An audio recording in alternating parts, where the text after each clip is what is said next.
Indagado pelos fariseus sobre quando viria o reino de Deus, Jesus lhes respondeu: o reino de Deus não vem com visível aparência, nem dirão, ele está aqui, ou lá está ele, porque o reino de Deus está entre vocês. Repita isso comigo. Está aqui o texto, vamos aqui, ó. O versículo, a última parte do versículo. A última parte ali, ó. Porque o reino de Deus está entre vocês. Vamos ler juntos? Porque o reino de Deus está entre vocês. Juntos agora. 1, 2, 3. Porque o reino de Deus está entre vocês. Amém. Mantenha sua Bíblia aberta. Que a palavra do Senhor fale ao nosso coração.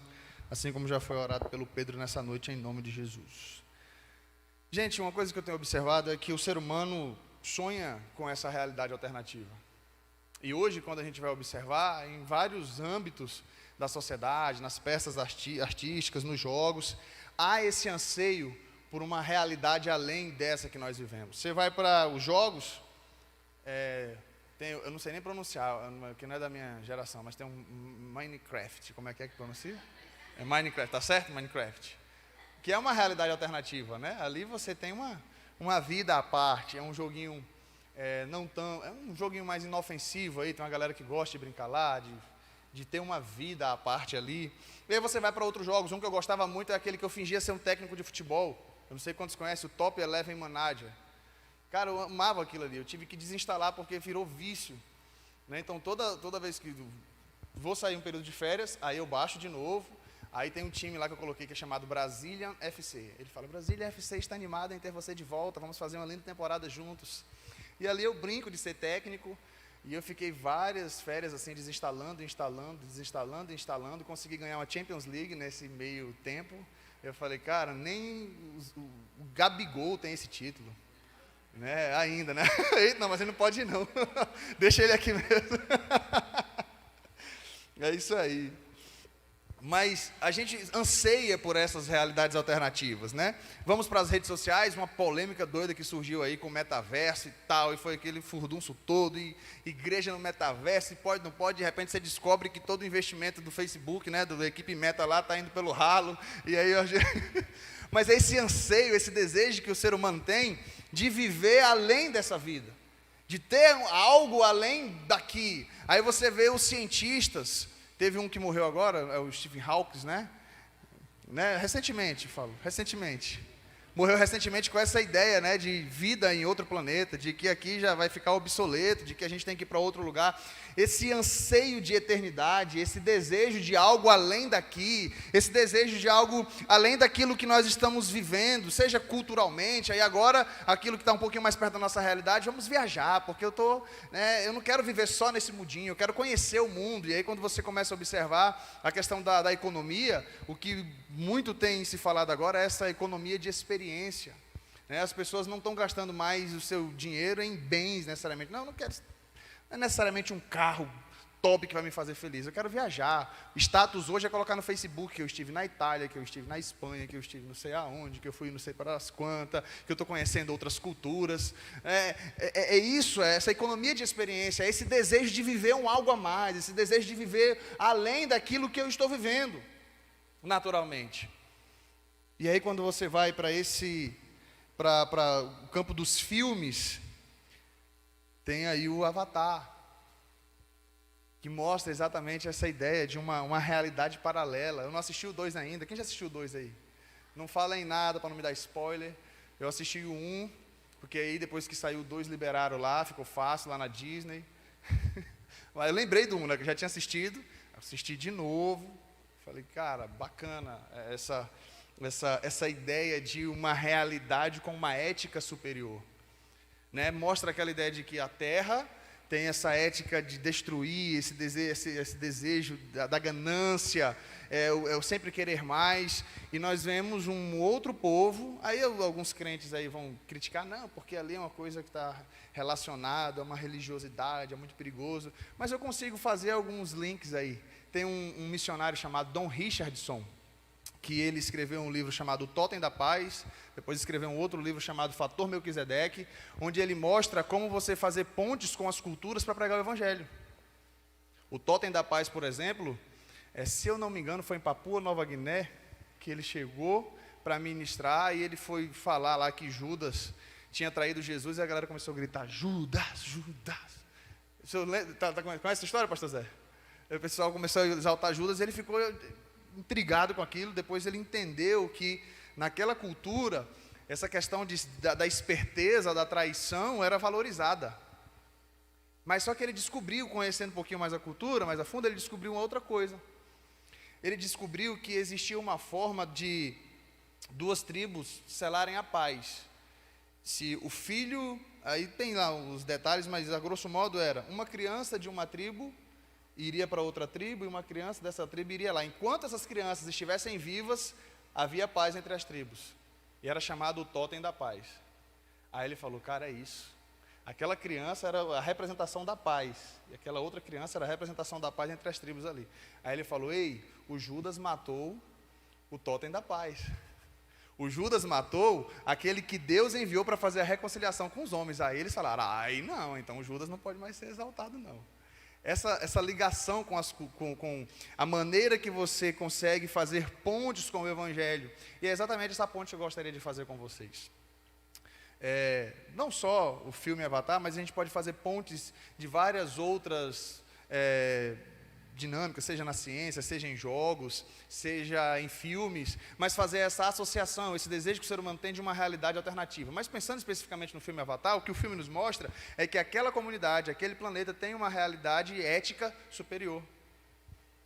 Uma realidade muito superior à humana, que só pensa em ganância. E é basicamente isso que eu gostaria de falar com vocês hoje. Sobre uma realidade superior, uma realidade alternativa a essa, que tem uma ética superior e que está acessível a nós. Que não precisa a gente fazer um avatar, colocar lá para que faça um transporte de corpo. Não precisa. Mas ela está acessível a nós. Está acessível a nós. E o que eu consigo observar nesse texto é que a primeira coisa que eu gostaria de destacar para vocês é sobre o reino de Deus, né? O que é o reino de Deus? E o reino de Deus é muito mais do que uma esfera, muito mais do que um lugar. Às vezes quando a gente fala assim, reino de Deus, você imagina, é isso que vem logo na nossa mente, o reino. Você pensa, um castelo. Primeira coisa, um rei tem que ter um castelo, né? Tem que ter ali o seu palácio. Alguma coisa física vem à nossa mente quando se fala em reino. Mas quando Jesus está falando de reino, o que necessariamente ele está falando? Está se falando sobre o governo de Deus. O tempo em que Deus governa, ou o tempo em que Deus reina. Então, pensando aqui no Brasil, né? De 4 em 4 anos, quando não há reeleição, muda o governo, muda o presidente. Então, viemos de 4 anos de governo Bolsonaro, agora estamos em 4 anos do governo Lula, e assim sucessivamente. O local é o mesmo, Brasil. A população é a mesma, somos nós, mas o governo muda. A ideia do reino de Deus, nesse sentido, é algo mais ou menos assim. Perceba que os fariseus perguntam para Jesus, no versículo 20. O reino indagado pelos fariseus é sobre quando viria o reino de Deus. Ou seja, a pergunta deles é, quando é que o reino de Deus vai vir? O que eles estão perguntando? Quando é que Deus vai governar essa terra? Quando é que o reino de Deus vai ser estabelecido? Não está falando necessariamente de um outro lugar. O que eles estão perguntando é, quando é que o Messias vem e vai começar a governar? Porque a gente está sofrendo aí com Roma, está complicado o negócio.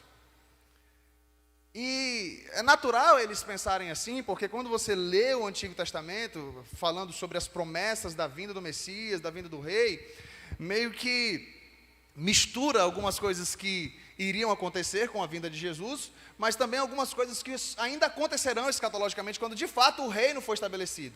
Então eles não tinham em mente essa ideia de que Jesus viria primeiro, o reino seria estabelecido de maneira invisível, digamos assim, e depois o reino, que ainda irá se estabelecer, viria de fato de maneira física. Eles não tinham isso em mente. Então os fariseus aqui estão perguntando, quando é que o reino de Deus vem? Quando é que Deus vai se mostrar? Cadê Jesus? Tivemos a experiência de Alexandre o Grande. Cadê um imperador aí que conquistou tanto? Cadê o nosso rei? Cadê o Messias? Queremos ver o reino de Deus estabelecido. E aí Jesus diz para eles, o reino de Deus não vem com visível aparência. Nem dirão, ele está aqui ou lá está ele. porque o reino de Deus está entre vocês. E aqui esse textinho aqui há uma dificuldade aí nos originais. Alguns falam que está dentro de vocês e tal, mas essa versão da NAA é a que eu mais gosto. O reino de Deus está entre vocês.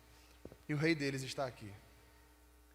Jesus estava falando com eles. Eu sou o Messias, eu estou aqui. E o tempo do reinado de Deus já começou. O reino de Deus já começou. E esse reino de Deus está entre nós hoje. O reino de Deus está entre nós. À luz da antiga aliança, como eu falei, era natural que os fariseus pensassem dessa forma. Mas eles acabaram ignorando algumas profecias que apresentavam a vinda do rei de modo modesto. Ou a morte do rei como servo sofredor, como apresenta em Isaías 53. Mas certo é que o rei nasceu em uma estrebaria e teve uma manjedoura como berço. Começou seu ministério na periferia e convidou homens que não faziam parte da elite religiosa para serem os seus primeiros discípulos. O reino de Deus chegou, mas não chegou de modo visível. Não chegou com pompa, mas chegou. Chegou como um grão de mostarda. Chegou como o fermento colocado na massa e, embora invisível, perceptível. Chegou, e desde a sua chegada, alguns poucos têm percebido. Começou com alguns pastores e magos do Oriente e foi tomando forma. Aquelas pessoas que perceberam. Começou ali com os magos e pastores, observando uma estrela, associando as profecias e dizendo: há algo diferente. O rei chegou, o reino chegou, e essa realidade alternativa está no nosso meio. Você consegue perceber? Você consegue perceber que existe um reino funcionando paralelamente a esse sistema? E agora eu não estou querendo falar que o que contrapõe esse reino, o que contrapõe esse sistema, eu não estou falando do Brasil, não estou falando de Espanha, não estou falando de Itália, estou falando de Argentina, não estou falando de reinos físicos, mas estamos falando de sistema. O que contrapõe a ética desse reino é a ética desse mundo. Que o próprio João vai falar direto, às vezes a gente usa esses termos, né, que até vão ficando meio que clichês, música mundana. E aí, o que significa música mundana? É exatamente essa ideia. É uma música que está aderindo a esse sistema, que o que ela prega são os valores desse sistema, que o que ela prega são os valores desse mundo, que o que ela prega são os valores desse reino.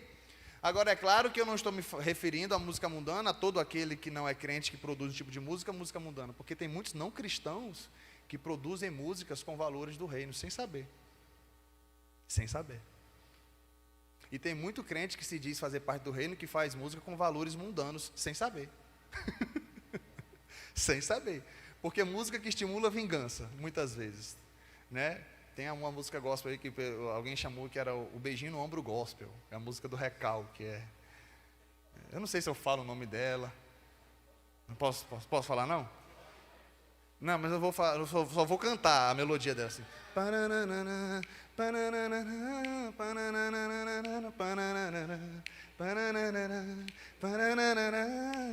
Conhece essa?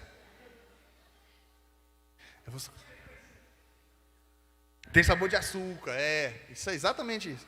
O que é que faz a minha vitória ter o sabor de mel? É aquelas pessoas que apontaram o dedo e agora estou esnobando agora. Então, beijo no ombro gosto. Essa música não é do reino não, gente. Essa música é mundana. Mas vamos lá, eu devo ter escandalizado alguns agora. Para não escandalizar mais ninguém, eu não vou cantar nenhuma música aqui secular mostrando valores do reino, tá? A não ser Trem Bala é boa. Acho que devia ser um crente que tivesse feito. Se fosse um crente que tivesse feito, cantava no louvor, você sabia? Se fosse um crente que tivesse feito aquela música Trem Bala, do jeitinho que ela é, cantava no louvor. Você acredita? Gente, essa música é muito linda. Eu falei, rapaz, tem crente que não tem essa sensibilidade espiritual.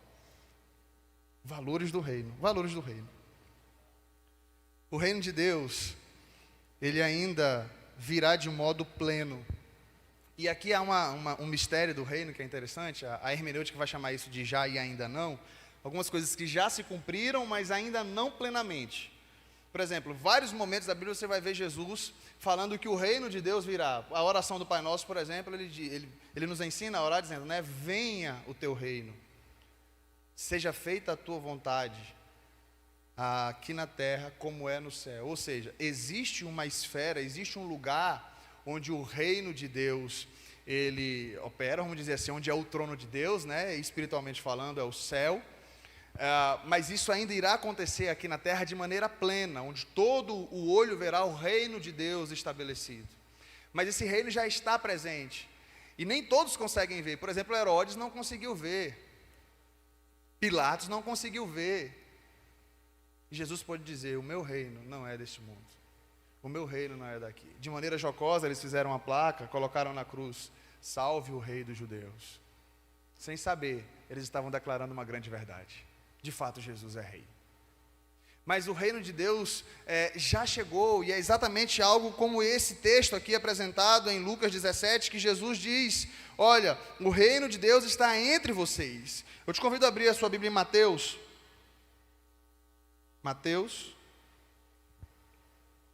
capítulo 12.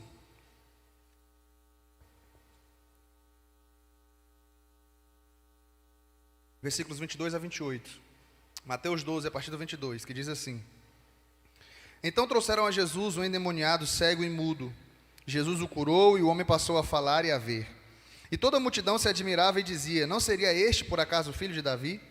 Mas os fariseus, ouvindo isto, diziam: este não expulsa demônios, senão pelo poder de Belzebu, o maioral dos demônios. Mas Jesus, sabendo o que eles pensavam, disse-lhes: todo reino dividido contra si mesmo ficará deserto, e toda cidade ou casa dividida contra si mesmo não subsistirá. Se Satanás expulsa Satanás, está dividido contra si mesmo. Como então o seu reino subsistirá? E se eu expulso os demônios por Belzebu, por que os filhos de vocês os expulsam? Por isso, eles mesmos serão juízes de vocês. Versículo 28 é a chave. Se, porém, eu expulso os demônios pelo Espírito de Deus, certamente é chegado o reino de Deus sobre vocês. Certamente é chegado o reino de Deus sobre vocês. O que Jesus está dizendo aqui é: se os príncipes e potestades dessa era, desse mundo, desse sistema se submetem a mim, então é porque é chegado a vocês o reino de Deus.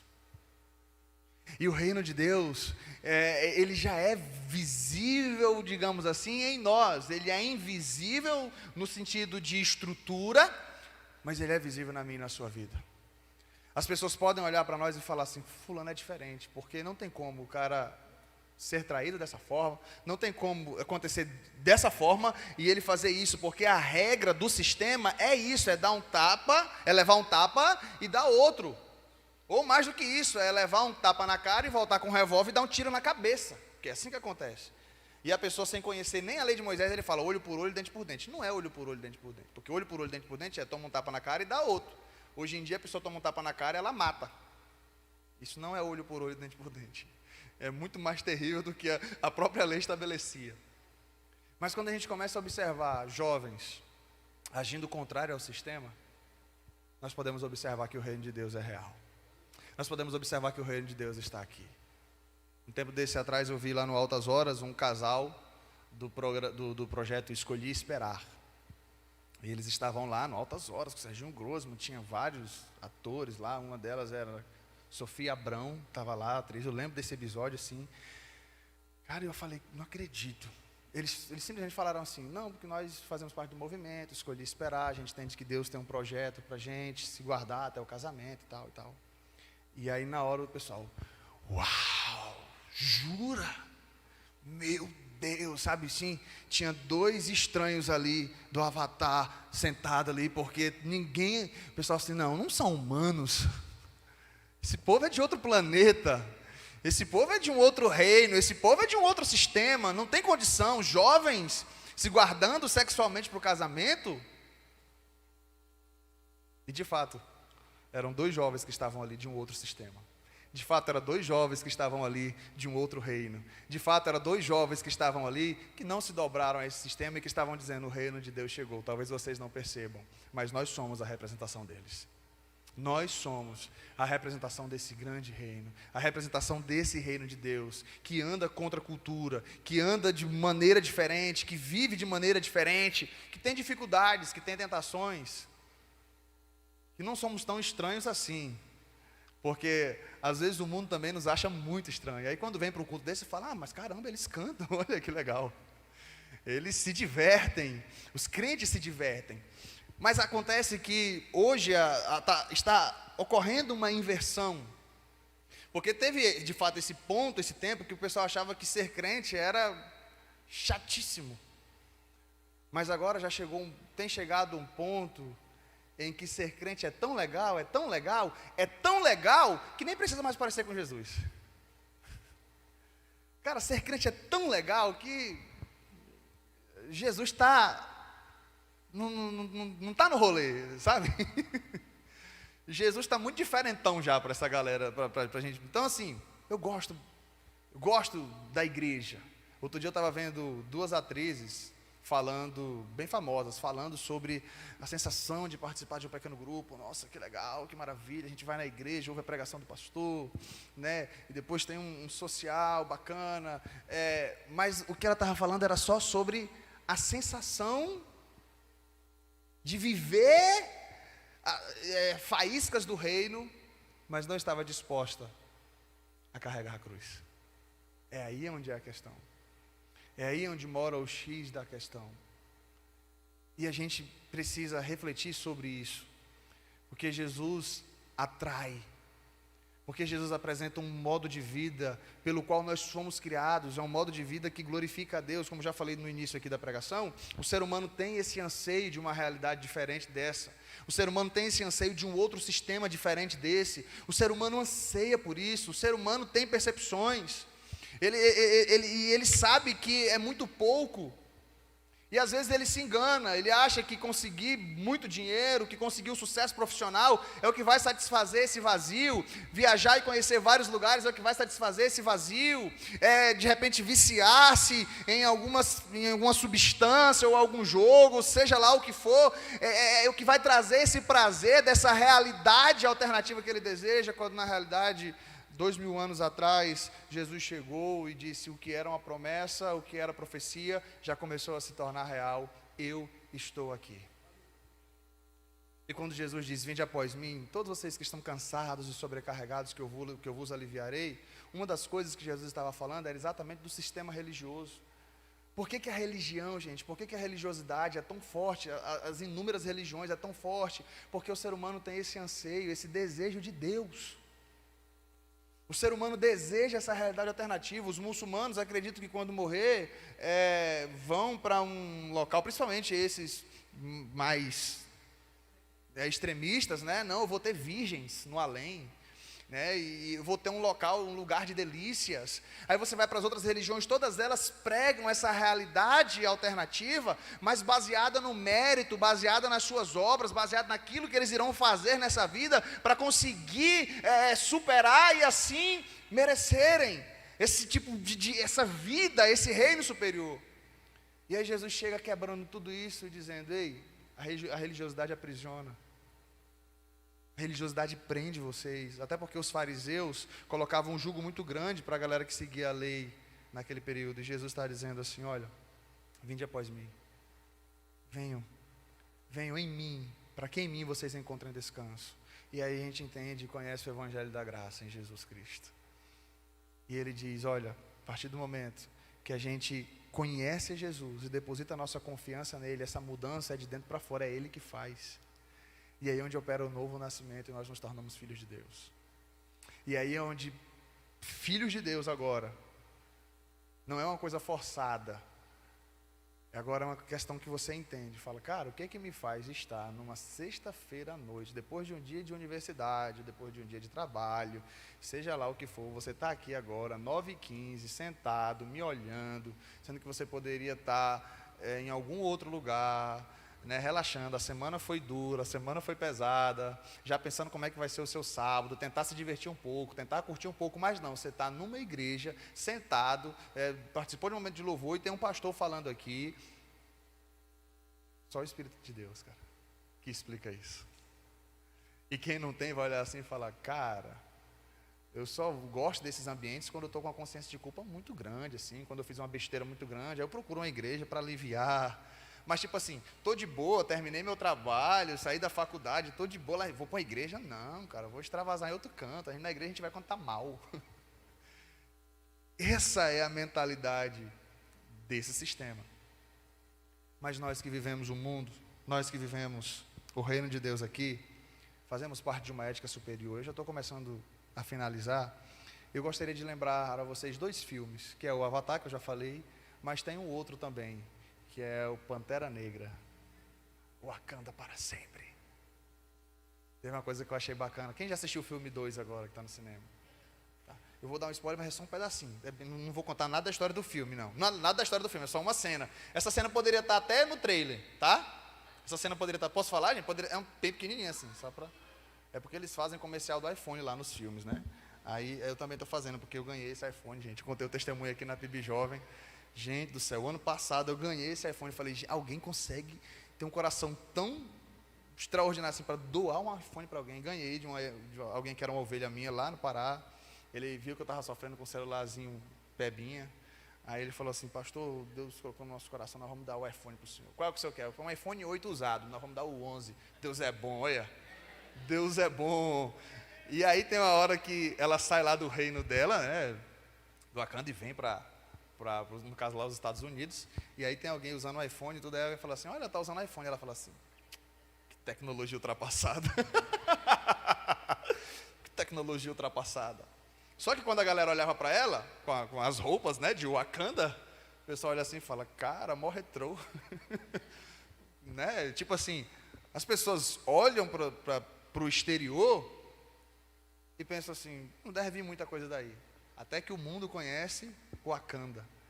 E vai observar a evolução que tem em Wakanda, a tecnologia de Wakanda. E aí fazendo esse paralelo, né, de como a ética e o avanço de Wakanda é superior, assim como a ética de Pandora, lá do filme Avatar. Às vezes o mundo olha pra gente e fala assim, cara, qual a alegria de ser crente, velho? Até o Espírito Santo passar a morar dentro dele, ele vir na igreja, ele fala, cara, se você me respondesse, eu não conseguiria entender. Não conseguiria entender qual a alegria de ser crente até agora. Até o Espírito Santo fazer morada em mim. Quando o Espírito Santo entra nas nossas vidas, aí tudo faz sentido.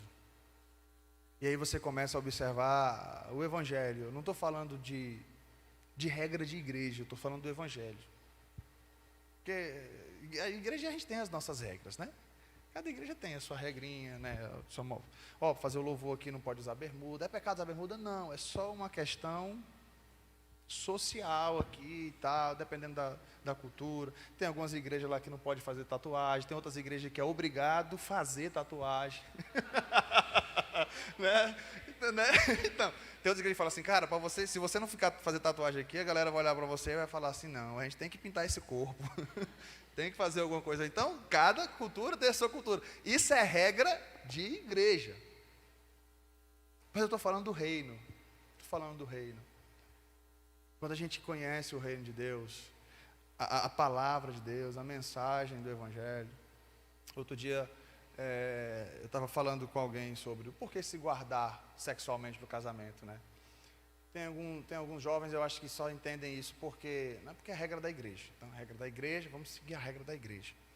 Mas eu tenho uma explicação para isso. E é isso que me ajudou a me guardar até o casamento nesse sentido. Você vai para Gênesis, deixará, pois, o homem pai e mãe, unir-se-á a sua mulher. Então, você percebe uma ordem. Deixará pai e mãe. Então, deixar pai e mãe. Eu não cometi o erro de casar e morar dentro da casa do meu pai e da minha mãe, porque ia dar ruim. Ia dar ruim. Então, deixei pai e mãe. O que significa? Emancipação. Eu tenho condições de me manter, tenho o meu lugar para morar, tenho condições de manter a minha esposa. Deixei pai e mãe. Me uni a minha esposa, culturalmente, no nosso caso, é no cartório, civilmente. Eu estou reconhecendo, estamos casados, reconhecidamente aqui. Me uni a minha mulher. E então eu me tornei uma só carne com ela. Passei por esses estágios.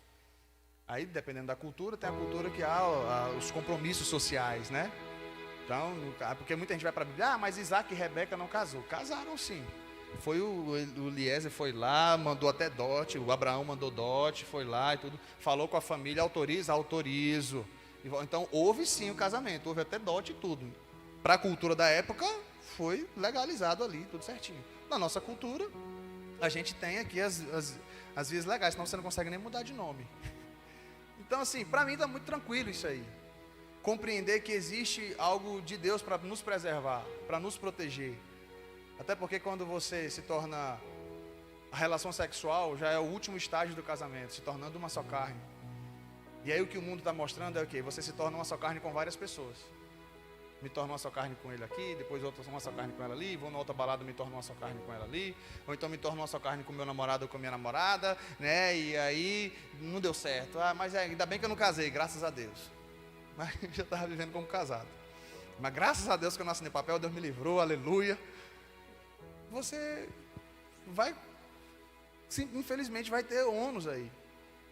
Tem ônus, que são partes que vão sendo levadas. Agora sim, Deus ele restaura, tá? Deus restaura. Deus restaura a maldição e bênção. Mas eu estou querendo mostrar para vocês que não é legalismo nesse sentido. Que não é regra de igreja. Que é um cuidado de Deus. Existem coisas que é regra de igreja, que é bom andamento social. Mas existem coisas que estão na Bíblia, que não é você perder salvação. Não. Jesus morreu na cruz, a gente crê nele, somos salvos. O Espírito Santo passa a morar em nós.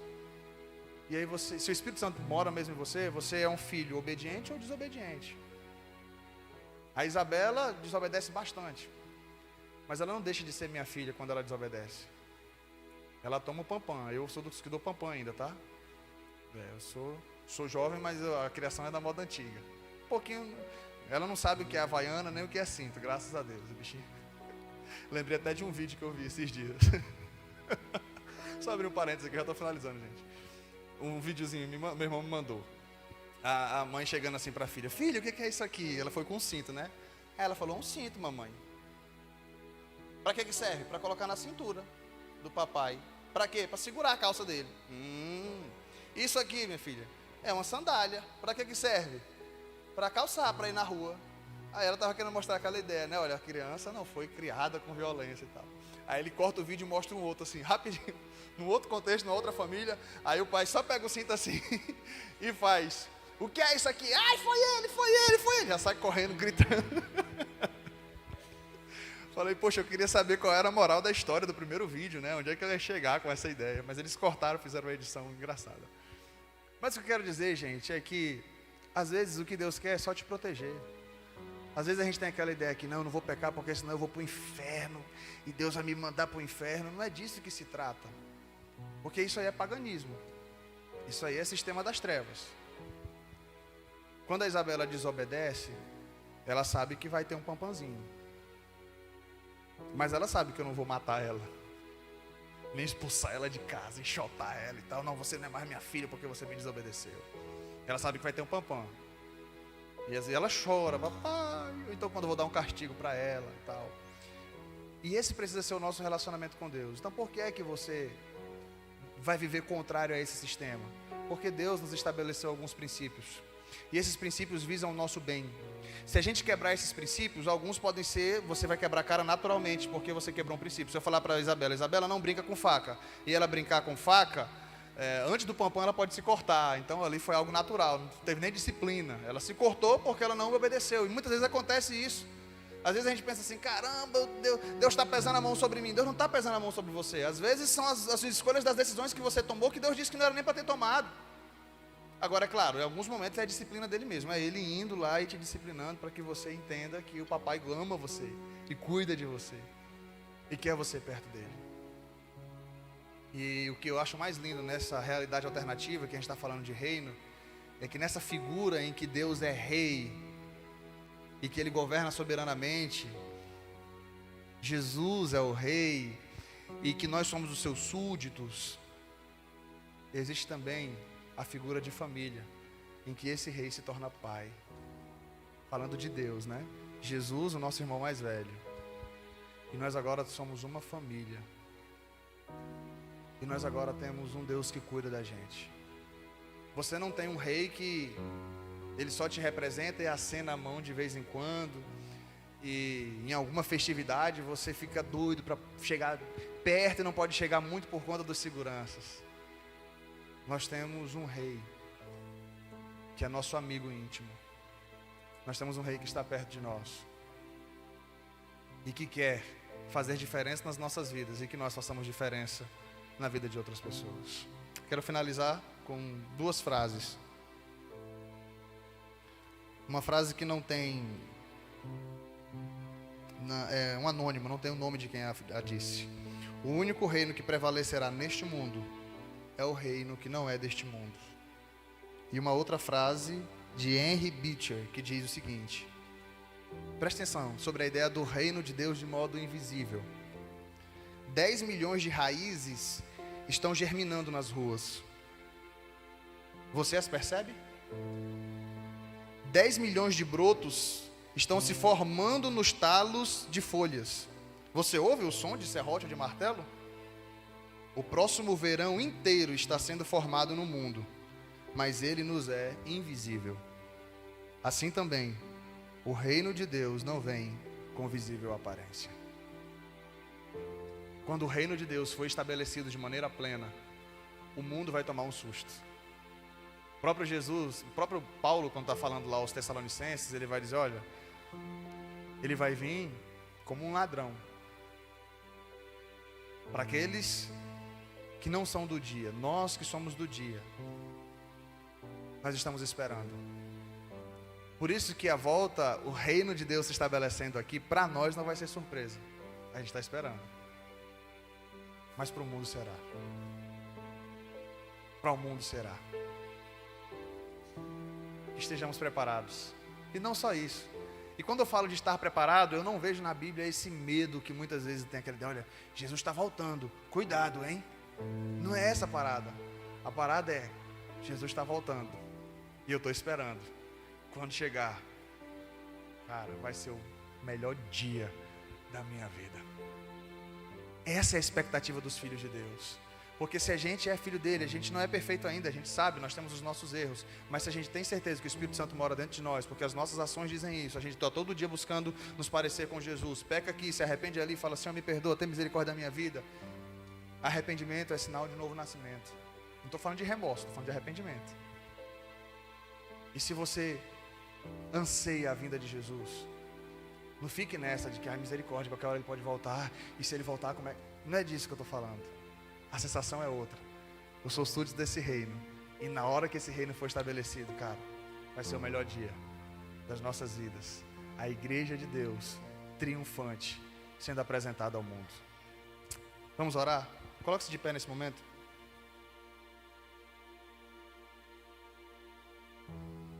Coloque a mão no seu coração e agradeça a Deus por esse momento. Agradeça a Deus pela oportunidade de louvá-lo, de bendizê-lo, pela oportunidade de viver essa realidade alternativa. Se existe algo na tua vida que precisa ser melhorado, que precisa ser mudado, se você tem percebido que, embora você tenha um compromisso com a igreja, mas Jesus não tem de fato governado a sua vida, faça hoje essa aliança com Ele. Diga, Jesus, eu quero que o Senhor governe a minha vida, o meu coração. Eu quero viver os princípios que a Tua palavra me apresenta. Eu quero viver, ó Deus, as verdades que estão na tua palavra. Eu quero viver, ó Deus, da maneira digna da vocação que recebi, de filho de Deus, de súdito desse reino. Eu não quero me enganar com aquilo que esse sistema apresenta como realidade alternativa, mas eu quero viver a realidade real que o Espírito Santo de Deus me apresenta, a realidade do reino do Senhor, a realidade do reino de Deus. Eu quero vivenciar esses princípios, eu quero vivenciar essa ética do reino. Eu quero, de fato, ter Jesus como o rei da minha vida, assim como Jesus tem operado na vida de tantas pessoas. Faz algo novo na minha vida, no meu coração. Faça sua oração ao Senhor nesse momento. Deus, nós estamos na Tua presença, Pai, nesse culto, com jovens, com um coração sincero e contrito diante de Ti, com o desejo, ó Deus, de viver algo novo, com o desejo, ó Deus, de viver algo diferente desse sistema, com esse desejo, ó Deus, de viver uma realidade alternativa, mas não tem buscado necessariamente o que esse mundo como sistema tem pregado, mas tem buscado em Ti, ó Deus, na Tua palavra, a realidade para a qual fomos criados, porque foi próprio Jesus quem disse que, Pai, eu peço-Te que não os tires do mundo, mas que os livres do maligno. Nós estamos aqui como sal da terra, nós estamos aqui como luz do mundo, nós estamos aqui como embaixadores do reino de Deus, nós estamos aqui para fazer diferença, ó Deus, nessa terra. Por isso nós não queremos, ó Pai, ser mais um. Nós não queremos ser simplesmente mais alguém que passou por essa terra sem fazer diferença, mas nós queremos de fato, ó Deus, viver como súditos do reino de Deus, como embaixadores do reino de Deus aqui na terra, embaixadores de Cristo, que vivem essa ética do reino, que vivem da forma como o rei nos delegou, os princípios do reino de Deus, e encontramos satisfação nisso, e podemos dizer aos outros, podemos testemunhar aos outros, que embora não tenhamos tantas posses muitas vezes, ou ainda que tenhamos, não é nisso que está o nosso coração. Que independente se a minha alimentação é uma alimentação simples ou uma comida sofisticada, o meu coração não está nessas coisas, o meu coração está naquele que me proveu o pão de cada dia. Que o meu coração não está nos relacionamentos que Deus me permite ter, ou nas amizades, no namoro, no noivado, ou no casamento, mas que eu entendo que esses relacionamentos são dádivas de Deus na minha vida, e a oportunidade de ser espelho dEle para as pessoas que estão à minha volta. O meu coração não deve estar nessas coisas, mas no Senhor. Nos ajude, ó Deus, a viver isso. Porque como jovens nós temos paixões, nós nos entregamos muitas vezes de corpo e alma, seja na faculdade, seja nos relacionamentos, seja nas amizades, muitas vezes no trabalho, há uma força em nós. Nos ajude, ó Deus, direcionar essa força para o lugar certo, para o Teu reino, com foco no reino, com visão no Teu reino, ó Deus, e podendo desfrutar de tudo aquilo que Tu tens para nós e a partir de nós. Ser com cada um de nós, ó Deus. O Senhor sabe quais são as dificuldades de cada um aqui. O Senhor sabe que cada um está colocando diante de Ti nesse momento, ó Deus. Em nome de Jesus, visita cada um, trazendo força, ó Pai, trazendo, ó Deus, dedicação. Ó Deus, aonde há fraqueza, que o Senhor nesse momento, ó Pai, venha revestir de força, que o Teu Espírito Santo, ó Deus, venha trazer ânimo nesse momento, que haja vigor espiritual, que haja força espiritual, que haja resistência às tentações, que o Teu nome, ó Deus, seja evidenciado e glorificado na vida de cada jovem aqui. Vem com Teu poder, vem com Tua graça, vem com Teu mover, ó Deus, na vida de cada um, em nome de Jesus.